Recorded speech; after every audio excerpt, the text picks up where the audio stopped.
And so if you don't understand that from the get-go, that our funders are here to help us start up, they expect us to figure it out after a couple weeks. The metric was what percentage of our clients were low income. But let's say if the metric had instead been, what's the number of low income individuals I'm addressing? Well, I spend 90% of my time in high income districts, getting folks that could afford my commodities at, an elevated price because they're willing to do that knowing they're doing social good. And I could be 90% high income, but raise the absolute number of low income individuals because I'm contributing more to the overhead of the organization. I can support more markets. I can support more low income folks. And so that dynamic of what's the percentage of low income folks that I'm serving versus what's the absolute number of low income folks that I'm serving. One thing that folks sort of miss is how governance can help accelerate a lot of the things we're trying to do. It helps us navigate what stakeholders are looking for, what stakeholders expect. If we understand the governance rules and where the various stakeholders that are creating those issues, then you can understand where their concerns are. And then if we lean into those concerns and address them up front, that really helps with ongoing stakeholder relationships. Then you get saddled with constantly, chasing donation dollars. And then there's a lot of great work on social good organizations, and speaking more about that versus nonprofits, or the concept of it's all about funding. They just give us money. The program's got to earn its way at some point, either through the metrics of what the ROI is, or the metrics of being able to sustain itself through its own revenue streams. What if most social care programs don't fail because of funding, but because of design? Here's the truth. Funding doesn't fix flawed strategy. Grants don't guarantee outcomes, and passion without infrastructure leads to burnout, not impact. Too many healthcare leaders are stuck in a loop, chasing the next grant, burning out their teams, and wondering why impact never scales. But what if your sustainability problem isn't financial, it's structural? Today, I'm talking with James Rose, a nationally respected healthcare strategist and a global consultant who's worked with organizations like the World Food Program. James brings the rare combination of global lens, C-suite credibility, and street-level clarity. And he's breaking down exactly what it takes to build social care programs that last. If you're a healthcare leader, innovator, or program builder trying to turn social care into real ROI-aligned strategy, this is the episode you can't afford to miss. Let's get into it. What is the biggest misconception about governance that healthcare leaders often miss when it comes to social care? Oh, in terms of social care, I think the one thing that folks sort of miss is how governance can help accelerate a lot of the things we're trying to do, because it keeps us, in our swim lanes, if you will, but helps us navigate what stakeholders are looking for, what stakeholders expect. Now, there's a lot of governance rules which do get in the way. But if we understand the governance rules and where the various stakeholders that are creating those issues, rules, guardrails, bureaucracy, if you want to call it that, where they're coming from, then you can understand where their concerns are. And then if we lean into those concerns and address them up front, that really helps with ongoing stakeholder relationships. We want to get everyone's buy-in to what we're trying to achieve. And so in order to do that, kind of work your way backwards to understand, well, how did this rule come about? Folks usually don't make rules just for the sake of making rules. It's usually because of some hiccup or issue or question that occurred before. And so if we stop and take a moment to understand that, then we can design our interventions to kind of meet that expectation. Wow. So what are some of the blind spots that you see? Like, what does that look like? Well, so at a global perspective, so I'll start with like the work with the World Food Program, or, there's a lot of change that's going to happen over the next couple of years on a global scale, given how the U.S. has pulled out of so many of the donor relationships and the elimination of USAID. So a lot of governments in the past that are donor nations, not just the US, but European as well, put a lot of requirements or expectations or design constructs onto interventions around the world, whether it's basic humanitarian, providing food, or other types of health and wellness type programs. And you're going to probably, hopefully, see a lot of those governance dynamics pull back. The funding that's actually given, hopefully, have less strings attached, or it may be more aligned to, well, it's probably going to be more aligned to those government strategic interests. So, how can they actually help individuals that think about just migration or immigration perspectives that need help in order to stay in their host country or their country of origin? If you come back to just some of the small community projects, some of the donors are looking for things that are sustainable. I know the projects that I've been involved in, donors would certainly step up with some of the local urban food district markets. We're trying to get local produce into an urban food desert. And so the stakeholders would be all in on helping set that up. But then if it's not sustainable, if it's not going to kind of grow on its own, develop on its own, they would then turn and kind of pull out of that. So going back to the setup of the question, how do we understand what the dynamics are of the donors or sponsors or stakeholders so that we can somewhat honor that, or if need be, help address a misconception that the donors or stakeholders have around what works and what doesn't work. That, I think, is such an important point, because a lot of times what I hear when social care programs fail or don't last is that it's an issue of funding. But what you're saying here is actually that governance can help with funding and that sustainability. Yeah, no, definitely. And then there's a lot of great work on social good organizations, and speaking more about that versus nonprofits, or the concept of it's all about funding. They just give us money. Well, why are, the program's got to earn its way at some point, either through the metrics of what the ROI is, or the metrics of being able to sustain itself through its own revenue streams. When I think of, again, the nonprofit that I've been part of, we were at a point where we were actually be able to sustain some of our food operations. We still needed some donations to help with overhead and some other things, at a kind of a corporate level, if you will.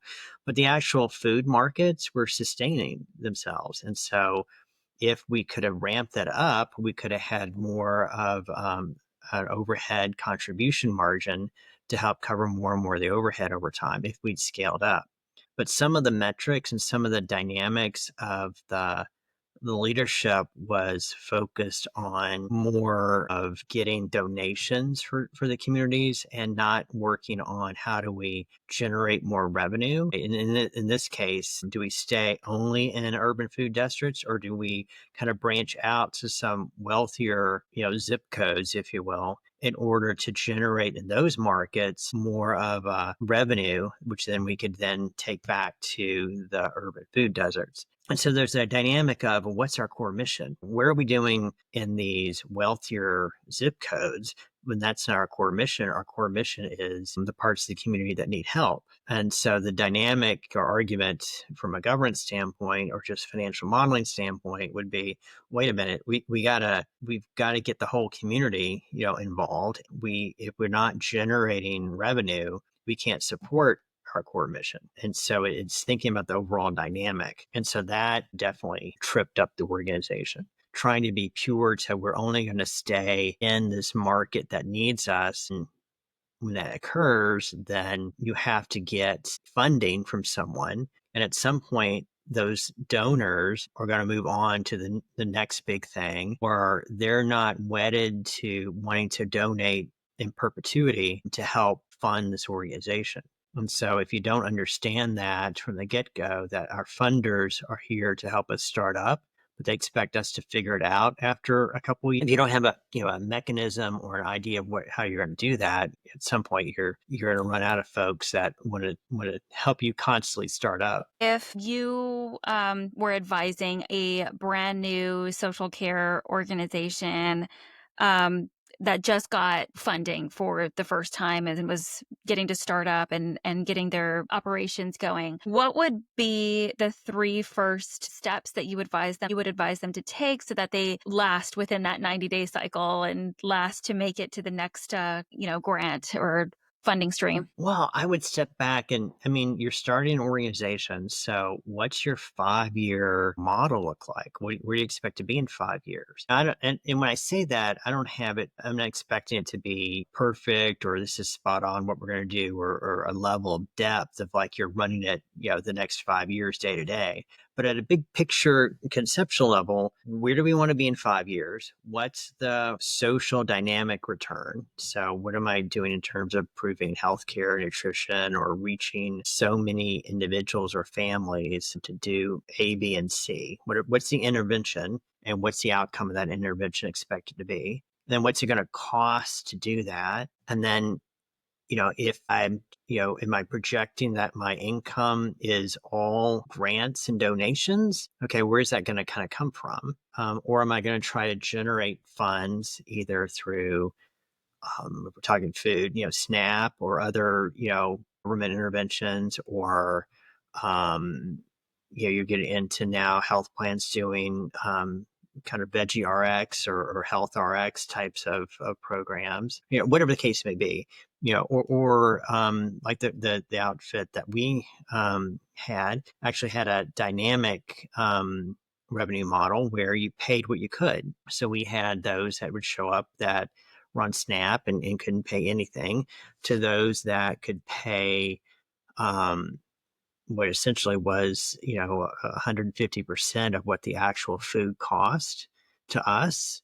And we're actually contributing to the both others that couldn't afford as well as some of the overhead. And so and that goes back to the dynamic. So your question, I would have some, 5-year projection of where we're going to get revenue and what we're going to do, so that I'm measuring both the income and how I'm going to survive, as well as the metrics on what I'm going to accomplish. So, talk more about food access organizations. What are the universal principles about food access? Because you've seen it in like the larger global kind of big scale programs, but you've also seen it, at work in smaller communities as well.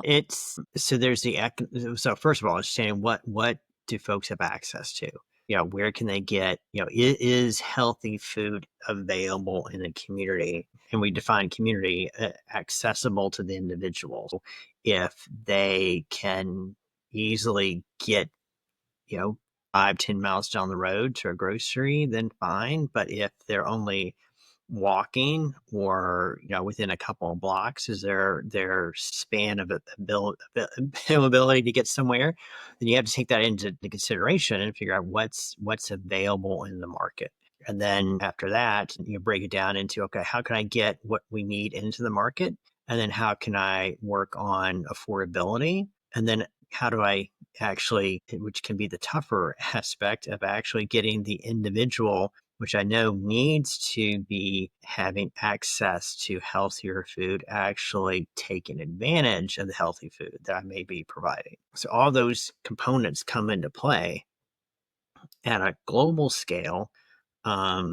Thinking about some of the things with some of the recent complaints about USAID or funding or some of the mechanisms overseas, a lot of the donor community World Food Program were going to voucher schemes versus moving commodities into the location. The idea being, if I move a commodity, grain, cereals, oils, whatever I'm going to bring into the environment to help feed those that don't have access to food, because there's in those cases, a lot of times there's not food availability, I am disrupting the economics of the local market. You think if I'm the local farmer trying to grow grains and cereals and sell. I'm trying to get a high price or pay for my, my existence. And then here comes these global donors dropping all this grain or shipments into the middle of the marketplace. And so my ability to price just went down. So then my incentive, or the person beside me who's thinking about going into farming,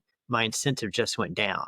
Certainly my incentive to invest more, grow more just went down. And so that's a negative dynamic to self-sufficiency in that market. And so that's why a lot of donor communities that are more forward-leaning move to voucher schemes, where you actually give the local residents a voucher, essentially give them cash to go buy food. And some of these schemes were set up so you could only buy food. So you can just, some schemes like I don't want to get it too far astray, but some humanitarian organizations in certain immigration or migration or disaster zones just give a voucher and you can buy whatever you need. The idea being the family knows what they need. The family may need blankets and toothbrushes and other things more so than they need food, and their family may need food. So whatever the case may be. So the idea is to give them, figure out what the economics are of the disaster or the issue or the problem, and then give them the right amount of funding on their own to figure out what they need. So back to just focused on food. In an area where you've got food insecurity, I figure out how I give a voucher to individuals just to go buy food, which then supports them, but also supports the local farmer, grocer community that helps drive the economics of creating food stability in that environment. So that's kind of where the thinking is overseas in some of the Africa or other parts of the world that are facing food insecurity. And this is beyond me, but there's economics, the economists who come in and figure out what's the right balance of there's not any food here, even if I gave everyone vouchers, so we need to bring food in, versus the opposite end where there's plenty of food, but no one can afford it. I just need to give vouchers. And so there's a balance there, and you figure out what's the right mix of vouchers and commodities. In like the US context, there's some of that same concept, but not at the same level. If I want fresh produce in a market area, how do I get that into the market? Do I bring it in myself? I've got to somehow get it in. So a lot of all the dynamic here is helping get farmers and CSAs or other types of ways to get fresh produce into the market. Do I bring it in myself? It's probably going to be more of a dynamic than trying to give just vouchers to folks, because our dynamics in urban food deserts are, by definition, there's not a place to go get fresh produce. That, I think, is something that I just have like this personal connection with just throughout 10 years of being a social worker, is kind of that level of appropriateness, and just like gauging the level of appropriateness for this kind of donation that's available. So I've shared before on my LinkedIn and everything that I've had these experiences of like spending an afternoon driving to multiple food banks looking for adult supplemental nutrition for like a medically fragile person, or sifting through just boxes and boxes of clothing, just junk of just like random things when I'm looking for warm clothing or whatever. So it's like we have all these resources that are kind of available, but it's not the right kind of thing that's needed. So I guess I wanted to ask, I guess, follow-up question there is like, is there any kind of framework that you can give us as to how do we know whether it's better to give in-kind donations or vouchers? So you mentioned, kind of access and proximity at the local market. What are some other things that you can think of? Well, I think my perspective is more and more, you kind of lead with vouchers first. It's like, why are we, expecting to define what each individual needs? Now, there's the paternalistic kind of like, well, I know better than you what you need. So and so you would be more probably in tune with being able to, from your social work background to weigh in on, well, this individual just needs help getting funding to go get what they need. This individual, even if I give them funding, given the dynamics of where they are in their headspace, may not go buy the right thing. And so there's a dynamic there, and you see that play out with some of the conservative liberal commentary in the world right now. And there's a balance there. There's that aspect. And then to your other point, how do I make it easy for the individual to get what they need? When I say the consumer experience, if you will. If I want someone to go, if someone needs a warm jacket, then what's it going to take for them to get a warm jacket? So if I'm struggling to pay for anything to get out of the house, if I'm in I can't walk very well, and I have to take a bus, and then I have to go find, a place, and I can't afford, walking into the department store. So all these things come into play to figure out, do I need to get that commodity closer to the individual? And then how do I do that? You're helping me brainstorm, kind of thinking through, what if Goodwill had a Amazon type feature where you could order from Goodwill without having to actually go to the Goodwill, right? Or, come up with a way to kind of order online and it's there waiting, from Goodwill the next week or whatever, when they show up for their next appointment. How do you bridge the gap on the ease to which the individual can get what they need and sort of map that out?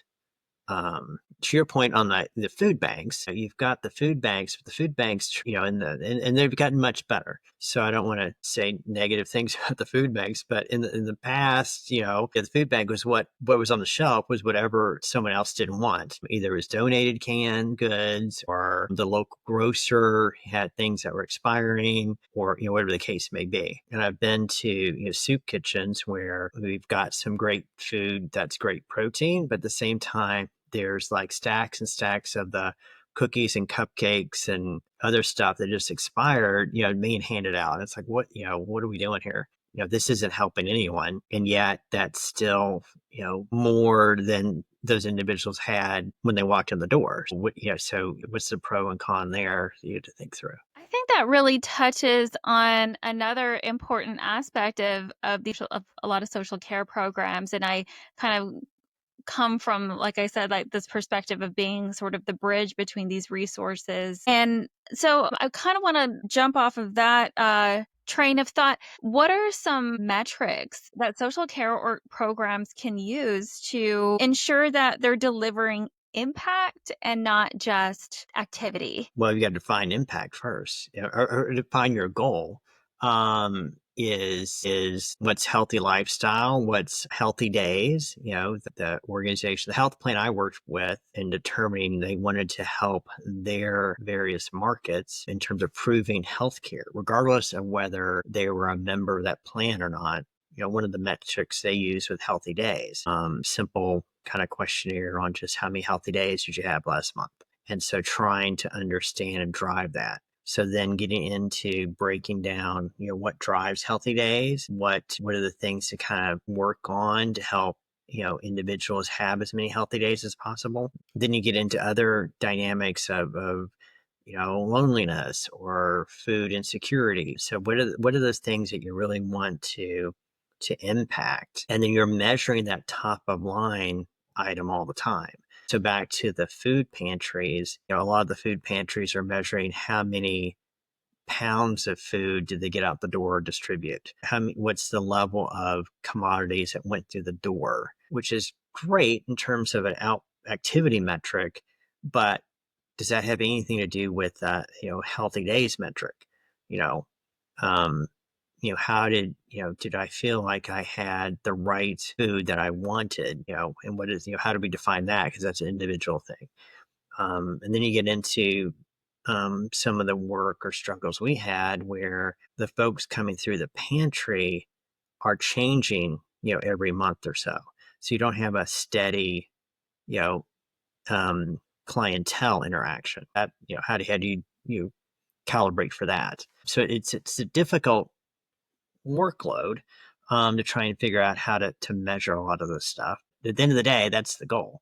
And so how do you look at it, the whole community perspective? In some ways, you've got to get other partners involved. I think of the United Way type efforts where, like our local United Way, and I'm sure others have done the same thing, have a master kind of app that's got all the local services that social workers can go to and pull up. I've got this client sitting in front of me. They need A, B, and C. I can go onto the United app and see where those A, B, and C type of providers, are located, or where help they need, the services that this individual needs. Same thing. Going back to your question on metrics, how can we partner across the community to get these standardized metrics in place?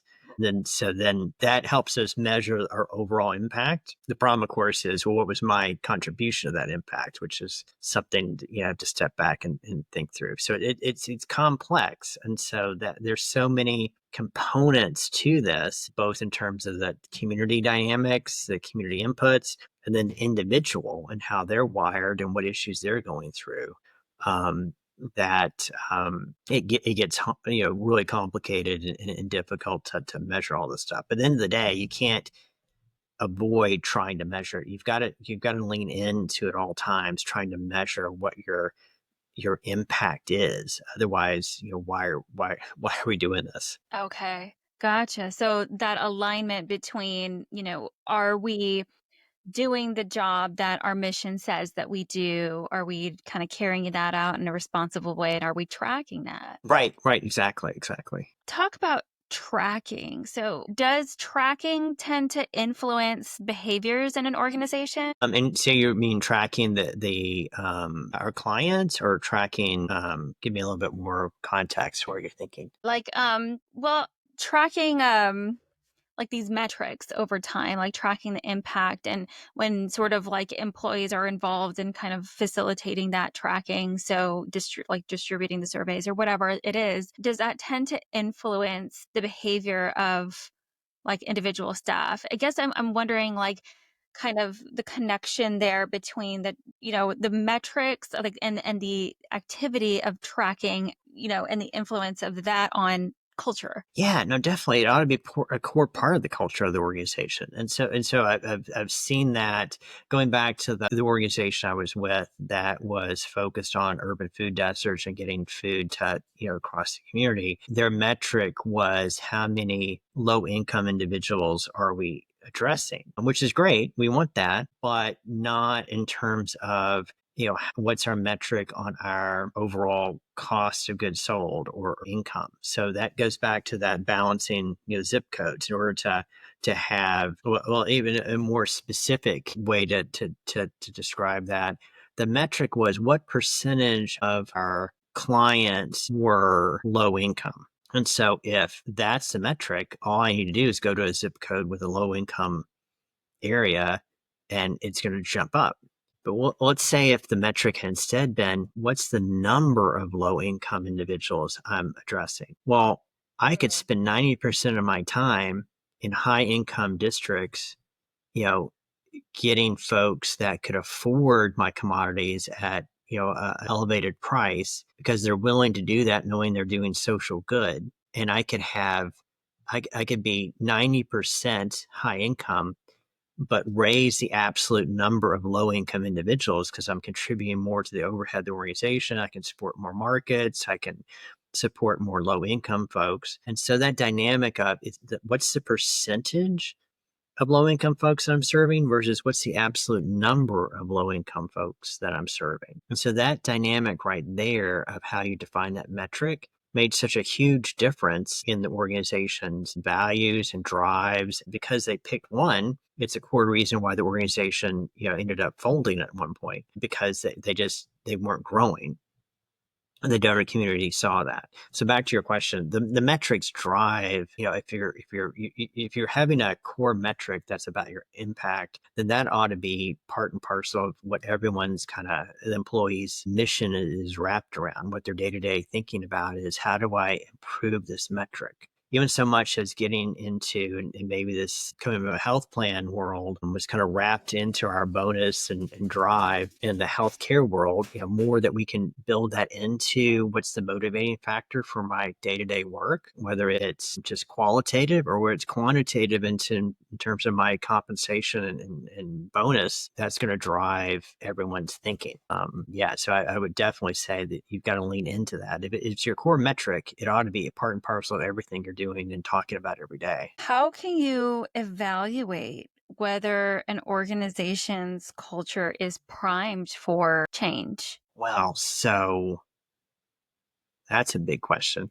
Primed for change. Well, I guess I'm going to push back on the premise of the question. The premise of the question is, is the organization primed for change? I would say any organization can make a change. The question is, what do I need to do to affect that change? So what are the levers that I have to pull? Is it an easy pull or is it going to be a hard pull? So I need radical rethinking or can I do it incrementally? What's the change I want to drive? I know in one organization, a couple of times in my career, we've needed to make a change because I've got individuals working on a certain metric or project. And the reality was they had a couple of things on their plate because is the catchphrase, is this your core work or are you doing this off the side of your desk? And so you've got folks that if your core, going back to let's tie in your prior question on metrics. If I've got this impact metric and I've got everyone working on it, but everyone's working on it on the side of their desk, it's a little bit of their time versus stepping back and saying, okay, wait a minute. I'm going to take this person or these 5 people over here, and all they're going to do is work on that core impact metric. They don't get to do anything else. There's no other side of the desk or anything. That's just all they do. And so that's an org design change to think about, who does what, who's accountable for what. So I can remember a time when multiple times where I had folks that are on a team that had multiple objectives and trying to balance that out. And usually the thing that was the squeaky wheel or the easy or the high transaction item was the thing that got attention. And the difficult thing, the hard thing got less attention, the thing that was easy to put off. And so until you take someone and set them aside and say, no, all you get to do is the hard thing. All you get to do is the thing that's easy to put off. No, it's because you don't get to put it off because there's nothing to put it off. That's all you're going to do. So until you break that out and focus, you're never really going to get true execution on that impact item. So that's been a big learning in terms of, so your question on change management, you have to step back and look at the org design and how you're implementing and managing the people that have to get the thing done. So definitely sounds like it's almost like a top down in terms of like prioritizing certain things. You mentioned accountability earlier, and I think that's another thing I wanted to talk about or ask you about is when we have social care programs that are working with large hospital systems, sometimes there is this fragmentation. So who should own what parts of social care initiatives? Well, that's a great question. When you think of today's healthcare world, which is still about treating the sick as opposed to implementing wellness. And so how do you take a dynamic of a system that is first and foremost, a lot of times struggling with costs and implementing care and pull people aside to actually drive wellness. And if I'm sitting in the CFO shop, I'm like, well, okay, that's great. You're right. It makes perfect sense. Oh, I'm sorry. Who's paying for the wellness? Where do I charge that? What's my charge? What's my CPT code for wellness engagement? And so that's the dynamic that we're in because there's no one paying for wellness. Everyone's paying for sickness. So, well, I remember, I don't want to get too far astray, but you think the dynamics of some hospitals that create health plans because they want the health plan to drive patients into the hospital, even though from a health plan's perspective, my number one job is to keep people out of the hospital. And so health plans, as much as we like to complain about them, they're the only ones that are starting to actually drive into paying for wellness. So I mentioned earlier on, like the veggie RX, the concept of there are some health plans, especially in the governmental payer space or Medicaid space, that are paying for a prescription for food. I've got a patient. Well, let's take a diabetic patient. So I've got a diabetic patient, and they need certain food. There's a program out of the University of Kentucky right now that's doing all sorts of experiments around diabetic care. And they've got a national food vendor that is shipping individually tailored meal RX, if you will, to these patients based on their specific health dynamics. That's being paid for, in this case, by a grant, but their health plans are stepping in to start paying for that as well. And so back to, from a systems perspective, it's hard to get that going. If a health system that wants to get creative might think about, how can I engage in these types of conversations with the health plans that I'm doing the most business with? What type of wellness RX can you give me to intervene proactively with folks? And in Arizona, some of the behavioral health access reimbursement is around integrated care. I have someone that comes into the psychiatric clinic, and while yes, there are behavioral health issues I'm going to deal with, more than 50% of their issues may be health related. And so here I've got a nurse or a doctor that's going to see them and deal with their health issues, because that's the most important thing. And if I can get that taken care of, then their attention on their behavioral issues is much easier to deal with, or may even be able to overcome.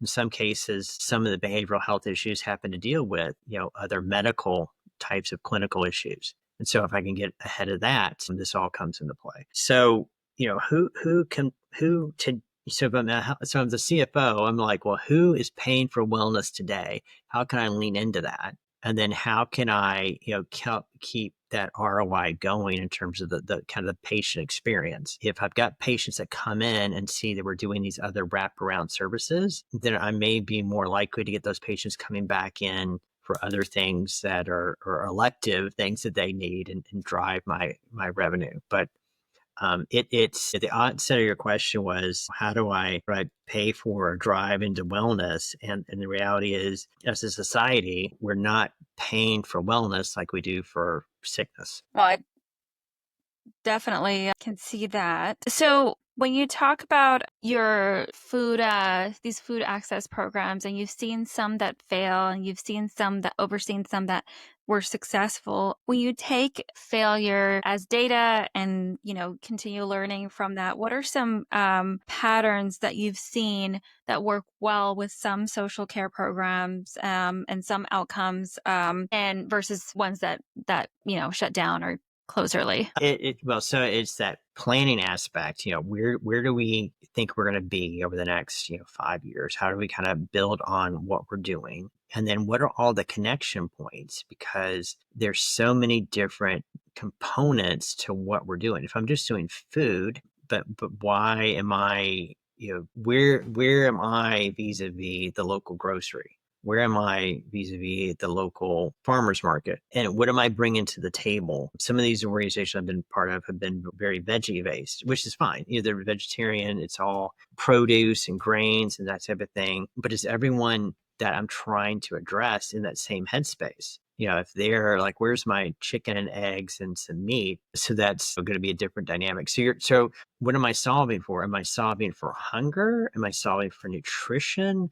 Am I solving for a plant-based meal? So how am I, if I'm going to market on plant-based vegetarian living, which is healthy for you, so there's nothing wrong with that. But then I have to go find the donor that's going to help me get started. I've got to go find the individuals that I can help. When they have to be low-income individuals, I'm going to help. Oh, when they have to be veggie-based. Oh, when they have to be actually knowledgeable about how to cook this produce, So if I got all this kale and cabbage and stuff coming in, is that what they like? So, I mean, quickly you get into all these different touch points that you have to take in consideration, which makes the exercise more and more difficult.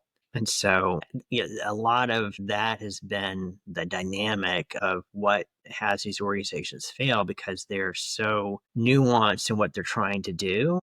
Mm. When the reality is, for an individual, it's very complex and there are multiple things going on. And so you got to step back and think about how that dynamic's going to work. There's a local nonprofit that's done very well here that is a housing nonprofit, and it's for individuals, predominantly women, single women with a child that they have no housing. And so the dynamic for that nonprofit is they provide housing and education. A lot of these folks are have not gotten their high school degree. And so they're focused on, we're going to give you a place to live. And in return, you have to work on your GED or even college education, whatever the case may be. And so they've been very successful on that one dynamic. And they don't have a lot of prerequisites beyond that. And so it is figuring out what the niche is and how do you make sure that you're focused on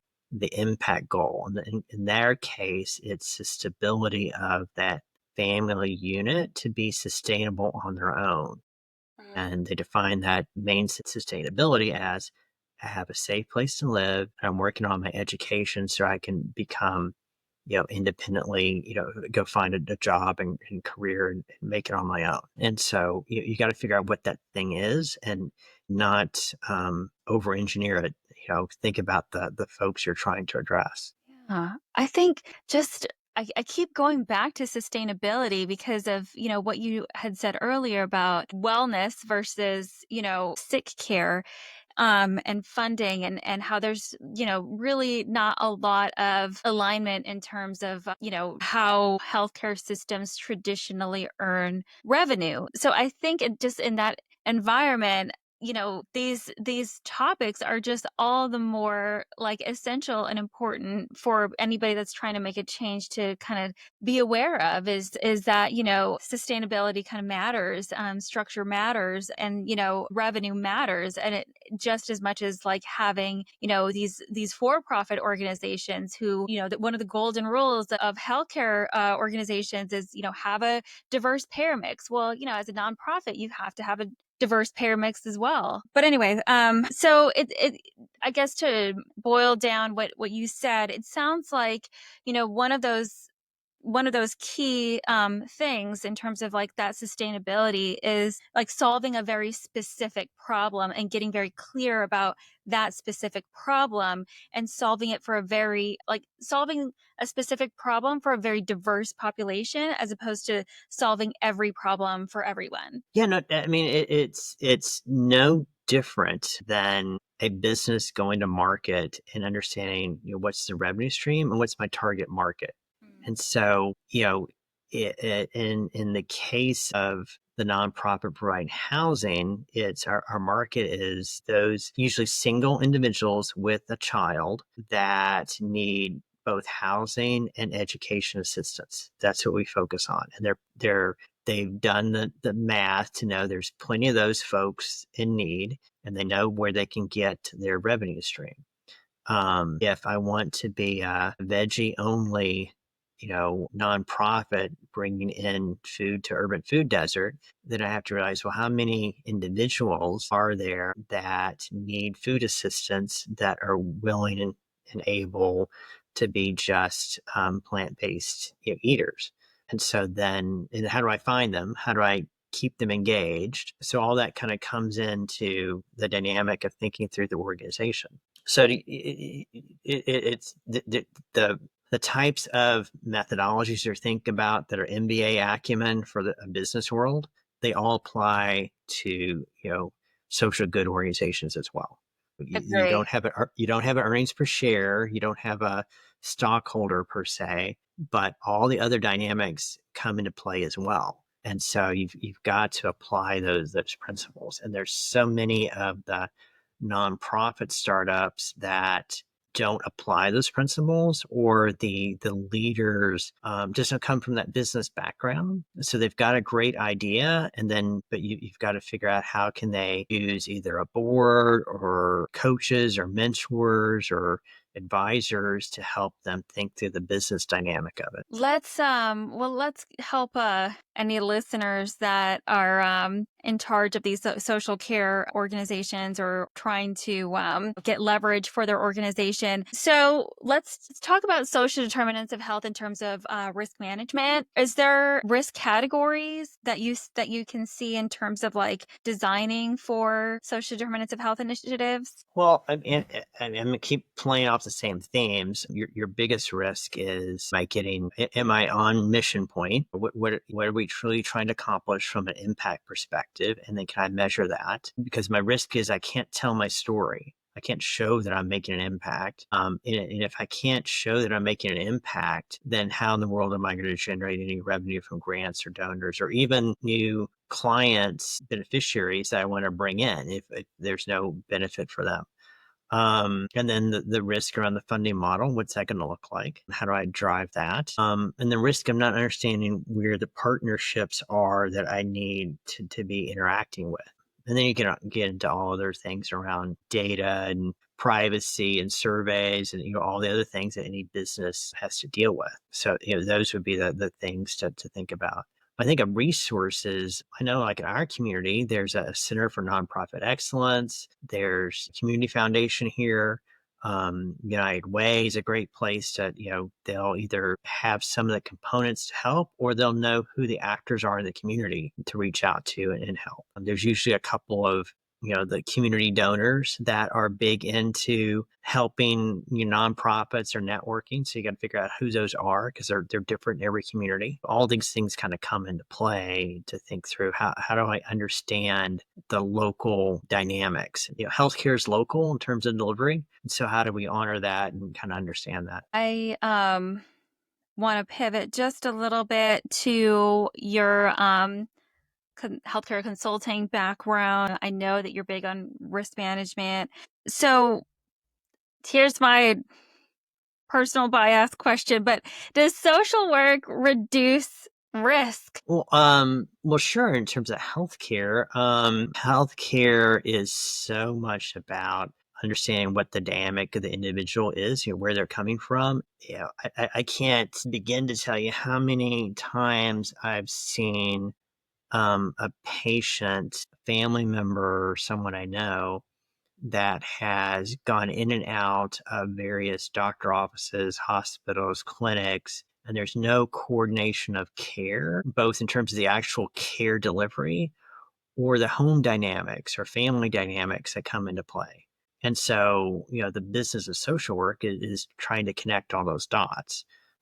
Although I've seen it fail, but the concept of hospitalists, someone in the hospital, a doctor that's just looking at hospital care and coordinating all the hospital folks. I'm aware of a family member who literally between the OR orthopedic surgeon saying, here, they just came out of surgery, the surgeon who actually did the surgery, just, need this brace stayed on, need this, need that, and then I'll see him in 6 weeks. And between leaving the OR and getting up to the floor, the nurse, didn't have the brace in place, and so it's like, so it's just that dynamic of staying on top of all these connection points, the PTs and OTs that would one day come in and say, this person needs acute care. Nope. Next day they'd say subacute. It's understanding those dynamics and how to kind of make that all flow. Then you got the health plan that's going to pay for this or that. It just cascades on and on. Having someone that coordinates and understands the whole social dynamics that are going in play to help the individual, recover as best they can. Other aspect that has to come into play is, where is it that it's the responsibility of the individual that's receiving the care to step up and do some of that on their own versus the social worker? Is the social worker supposed to be Of their course. coach, mentor, We solve all the guide, problems. parent, or is the individual? It's like, well, why can't you figure that out on your own? I mean, so in my example, obviously the patient was coming out of surgery. They're not expected to know what they need. But in other aspects of you're supposed to go home. You're supposed to do this care, that care. You're given the instructions. You got plenty of time to read the instructions, and you're not doing it at home. Point is that the individual's responsibility, or we should be paying a social worker to come in and help make sure they do the right thing. So that gets into the dynamic of what we're dealing with in society of what and just who pays for what and who's accountable for what. Clearly, there's a role for the social worker to help remind, develop, because at the end of the day, especially we're talking about government programs, I don't want that individual showing back up in the hospital if a simple intervention to remind them to do the right thing or help them with understanding what that right thing is can be forthcoming. So, that's where the ROI for a social worker comes into play. Definitely. Agree. And I see, where that comes in terms of like the overlap of accountability. There is, and there is kind of like that misconception, that people have, and even like like within social work itself, that, you do have to solve all the problems for everyone and, Right. not hold the individual accountable, but a well-seasoned social worker does know kind of like what an individual can do themselves as opposed to like what they cannot because of whatever reason and need like some hand holding. I can't. One of my favorite examples of this is when I was doing discharge coordination for a long-term care facilities, and just the amount of time, hours spent just getting a follow-up appointment within 7 days of that discharge with a PCP was just unreasonable and beyond what you would expect, like an 80-year-old with dementia who just got out of like long-term care and is transitioning home to kind of be able to do on their own. But that I had to like, sit on the phone for hours. And I'm sure, everybody that's had to make a PCP appointment has kind of felt this pain, but it's, yeah, there is times when it's definitely appropriate and times when it's not. And yeah, we need to have that nuance to make that distinction as, responsible social workers. Well, and so that's where, and so to play on that, so that's where like my governance or process thinking consulting would come into play. Cause I would be like, one, the social worker obviously needs to be there to do that. But then I'd also step back and say, how can I get a social worker on the systems process improvement team to actually share the pain of just making an appointment? Because the issue there to solve isn't more social workers. The issue there in that example is solve for making an appointment. I mean, if I'm discharging the patient, why didn't I make the appointment right then? Or, whatever the case may be, so that, at some level, someone with dementia is going to need help no matter what.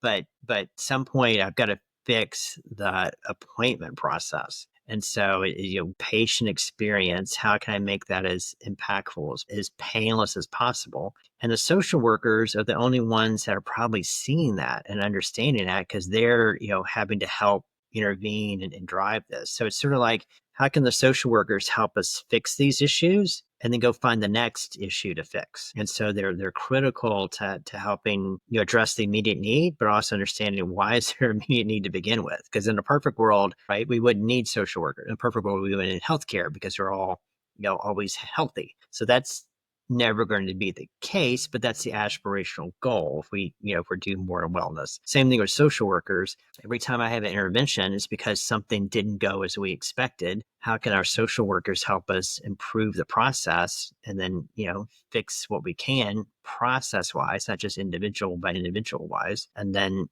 move on to the next thing. For sure. One more thing I wanted to ask is, a lot of healthcare organizations have implemented social determinants of health screening. I think, as part of like triage, as part of just like the normal process. But have you seen in your experience that data analytics and automation, does that create new issues or simplify things? like when we capture more data? The answer is yes. So it's all about each organization, how they're using the data and keep refining and understanding the data. It makes it simpler because if you're capturing data, if you're asking questions, you can look at it both at individual and the macro level, but you have to have go back to the question of org design and putting someone on it. If I'm getting everyone capturing data, then everyone's doing it on the side of their desk and we've got all this data all over the place, but then at some point, half of it's good data, half of it's not bad data. I'm not using the data. How do I get a report out of it? How do I drive it? So at some point, you have to put somebody on. Your job is data governance, data integrity, and data usage. So that they're helping to understand the data we're collecting, improve the data we're collecting, build out other attributes about the individual or the care process, and figure out what are the interventions that are better for us. And so you got to have a lot of data to get there. And so you got to start somewhere, but you've got to have someone focused on using and honing and refining the data. And if you don't have that, then you're going to create more complexity and issues and just clutter and everyone's going to get down on the data because it's like, why am I collecting all this stuff? No one's doing anything with it, right? And that could be valid. It sounds great to collect this data, but if you're not actually using it, refining it, constantly innovating, which is a word we probably haven't used in this session, but you have to be constantly innovating to kind of understand and refine and get your processes in the best possible place. So there's $1 million question there. Does governance kill innovation? So you have to have governance to keep the good things in place and kind of keep the guardrails and kind of because you have some throughput that you have to get through the organization. If we didn't have any governance and everything was episodic, we couldn't operate at scale. On the other hand, if our governance is concrete and rigid, then you can't innovate. And so it's a balance. And the idea is good governance these are our rules and processes and expectations and metrics, and we're going to follow this. And to the extent that I want to tweak the process, tweak the governance, there is yet a process, for that. In order to change the process, we need to have the data around it. Again, don't make it overly bureaucratic. It doesn't need to be like 10 committees have to sign off or every VP has to sign off. But, it's a matter of here's our process. If I'm going to change A, B, or C, then here's the things I need to think about and kind of walk through and communicate from a change management process to the organization. So you're to your point, start with good governance, always have a way to change your governance and always expect to change your governance in order to innovate. You've got to keep moving at all times forward and building on the success that you have. And what good governance does, it lets you keep building on success. You're not starting from scratch or you're reinventing the wheel every time. You're building incrementally on good things. Love that. Keep it fresh. Yes. Thank you for letting me sneak in that bonus question. Yeah. This is awesome. I think that there's so much value, so much insight that's been provided here for our listeners. So I'm really excited about publishing it and releasing it. Thank you. Yeah, no, thank you. I appreciate what you're doing and your both the podcast here, but also what you're posting on LinkedIn and everything about social work. It's a critical part of the equation, and we don't give enough credit to the social workers behind the scenes that are helping connect the dots for us. Appreciate you saying that. What's your dog's name? Lola and Gracie. Yeah, did you hear them in the background? I did. Give them a treat for me. Yeah. Talk soon. Thank you. All right. Thank you. Bye.